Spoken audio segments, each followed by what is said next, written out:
জয় সব লুটে নিয়ে যাচ্ছে, বন্ধ করেন। পার্লামেন্টের বাইরে আমি বক্তব্য দিয়েছিলাম, ভাইরা আমার বিরুদ্ধে 64 জেলায় 64টা মামলা করেছে।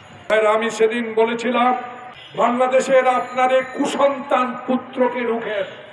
আপনার পুত্র ব্যাংক ডাকাত, আপনার পুত্র বাংলাদেশের গরিবের টাকা বাংলাদেশ ব্যাংকে রক্ষিত, সেইখান থেকে চুরি করে চোর। আপনার সন্তান সালমান এফ রহমানের মতো ডাকাতের বাস, তার থেকে সাবধান হন। জয় সব লুটে নিয়ে যাচ্ছে, বন্ধ করেন। পার্লামেন্টের বাইরে আমি বক্তব্য দিয়েছিলাম, ভাইরা আমার বিরুদ্ধে 64 জেলায় 64টা মামলা করেছে। আজকে আমি মুক্ত আকাশের নিচে জাতির বিবেকে প্রেস ক্লাবের সামনে বক্তব্য দিচ্ছি, আর আপনি জয় চোরের মতো ইউটিউবে বক্তৃতা দিয়ে বেড়াচ্ছেন। আপনার আজকে 22 দিন অতিবাহিত হলো একজন 82 বছরের বয়সের নোবেল পুরস্কার বিজয়ী, বাংলাদেশের স্বাধীনতার পতাকা হাতে নিয়ে যিনি বাংলাদেশের সম্মান অর্জন করেছিলেন, সেই ডক্টর ইউনূসকে আপনি কারাগারে নেবার চেষ্টা করেছেন। ডাক্তার ইউনূসকে আপনি 14 তলায় লিফট বন্ধ করে দেওয়ার নির্দেশ দিয়েছেন।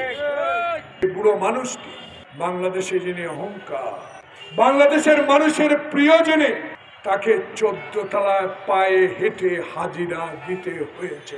প্রিয় ভাইরা, আজকে হাসিনা তুমি কোথায়? কিন্তু যাকে 14 তলায় পায়ে হেঁটে আদালতে হাজিরা দিতে যেতে হয়েছিল, উনি এখন বাংলাদেশের প্রধান উপদেষ্টা, সরকার প্রধান, আর আপনি হিন্দুস্তান। তাই বিধির বিধান কেউ রুখতে পারে না। আমি আল্লাহ রসুল বিশ্বাস।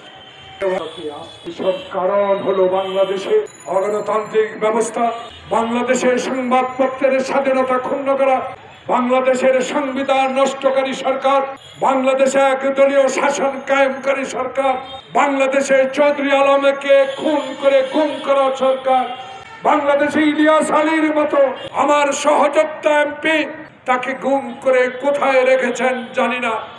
বাংলাদেশে হাজারো মায়ের বুক খালি করা সরকার আপনি।